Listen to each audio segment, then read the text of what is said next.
जय श्री कृष्ण। कार्तिक मास महात्म्य कथा अध्याय 17। भक्ति से भरे भाव, हे हरि मेरे मन उपजाओ। 17वां अध्याय कार्तिक का कृपा दृष्टि कर जाओ। उस समय शिव जी के गण प्रबल थे और उन्होंने जलंधर के शुंभ, निशुंभ और महासुर कालनेमी आदि को पराजित कर दिया। यह देखकर सागर पुत्र जलंधर एक विशाल रथ पर चढ़कर, जिस पर लंबी पताका लगी हुई थी, युद्ध भूमि में आया।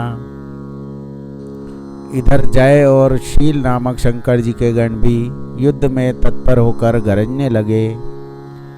इस प्रकार दोनों सेनाओं के हाथी, घोड़े, शंख और दोनों ओर के सिंहनाद से धरती त्रस्त हो गई।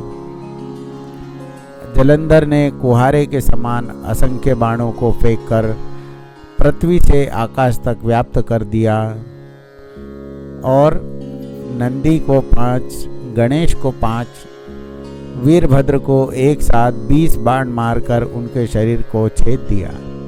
मेघ के समान गरजने लगा।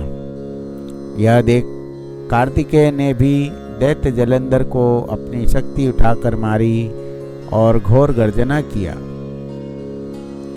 इसके आघात से वह मूर्छित हो पृथ्वी पर गिर पड़ा, परंतु वह शीघ्र ही उठ पड़ा और क्रोधाविष्ट हो कार्तिकेय पर अपनी गदा से प्रहार करने लगा।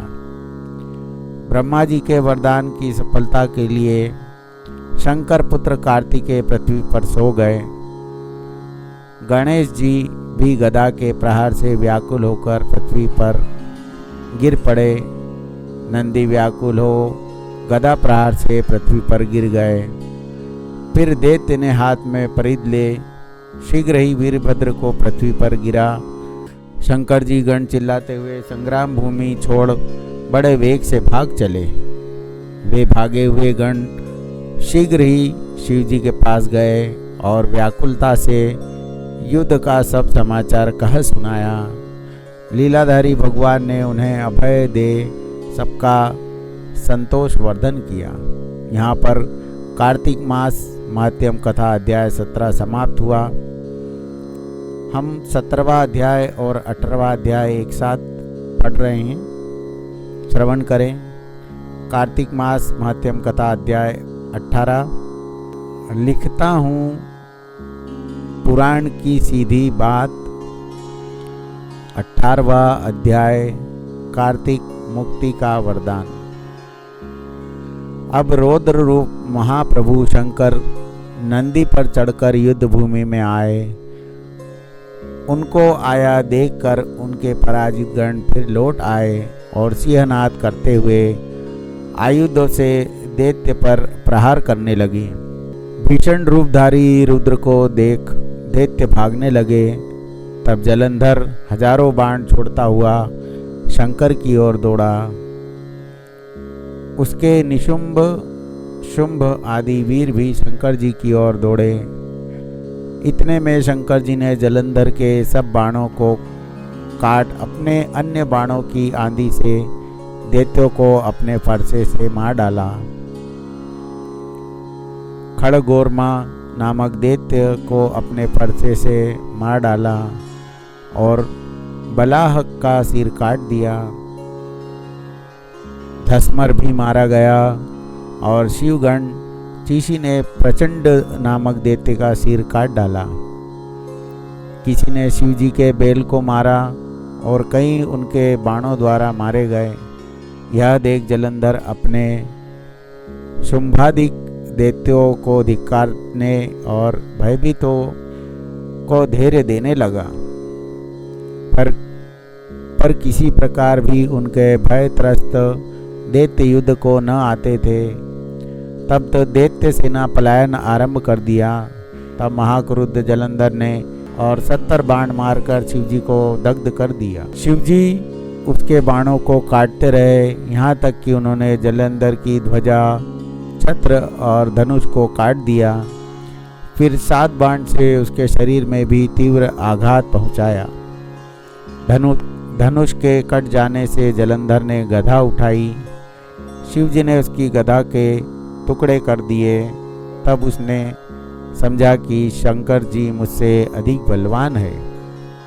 अतएव उसने गंधर्व माया उत्पन्न कर दी। अनेक गंधर्व अप्सराओं के गण पैदा हो गए। वीणा और मृदंग आदि बाजों के साथ नृत्य व गान होने लगा।